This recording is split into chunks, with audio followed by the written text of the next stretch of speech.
चलो अच्छा हुआ तुम भूल गए। जी हाँ यार, रोज रोज की बेइज्जती से तो बेहतर है एक बार हार के बाहर निकल जाओ। लेकिन यार अफसोस की बात ये है, हारे भी हैं तो किससे हारे हैं यार, लानत है यार कसम खुदा की। मैंने अपने पिछले ब्लॉग में ये कहा था कि इन लोगों को चूड़ियां पहना दो, लेकिन मैं इस ब्लॉग में ये कहूँगा चूड़ियां नहीं, इनको घाघरे और लहंगे की जरूरत है।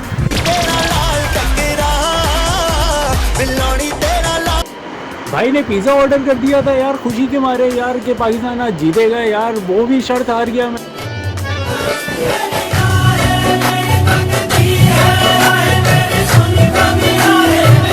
हाँ भैया, जब T20 के प्लेयर 50 ओवर के वर्ल्ड कप में ले जाओगे तो फिर तो होना तो यही है ना यार, इसमें में ताकत ही नहीं है यार, तो जाहिर सी बात है वो कैसे खेलेंगे 50 ओवर का गेम।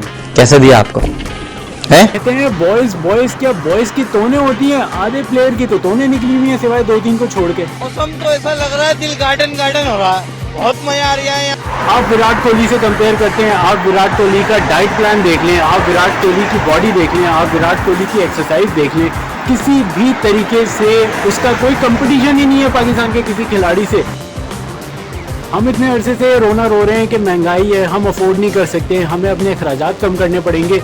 जी हाँ, अगर यही वजह है तो आपने इस महंगे फरंगी कोच को क्यों रखा हुआ है, जब आपके मुल्क में इतना बेहतरीन सोना आदमी मौजूद है यार, जिसके टाइम पे पाकिस्तान क्रिकेट टीम दुनिया की बेहतरीन क्रिकेट टीम हुआ करती थी। चलो भाई देखो अब मैं क्या करता हूँ। जी हाँ बिल्कुल सही, आप सही समझे। 1998, 99 और 2000 सन के अंदर पाकिस्तान की टीम दुनिया की मजबूत तरीन टीम थी।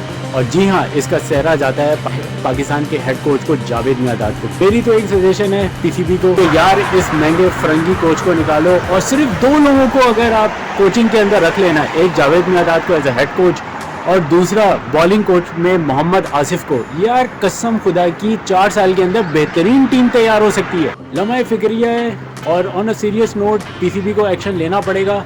हमारे यहाँ जो फिटनेस के इश्यूज़ हैं उसको रिजॉल्व करना पड़ेगा। बाबर आजम को माइट भी अब स्टेप डाउन होना पड़ेगा। अगर मैं बाबर आजम की जगह होता मैं आज रिजाइन देता अफगानिस्तान से हारने के बाद। यार इंतहा हो गई है। बात करने में तो खत्म करते हैं इस उम्मीद के साथ कि आने वाला कल उम्मीद की एक नई किरण लाएगा पाकिस्तान कौम के लिए और पाकिस्तान क्रिकेट टीम के लिए। इसी के साथ अपने मेज़बान को दीजिएगा इजाज़त। अल्लाह हाफिज़।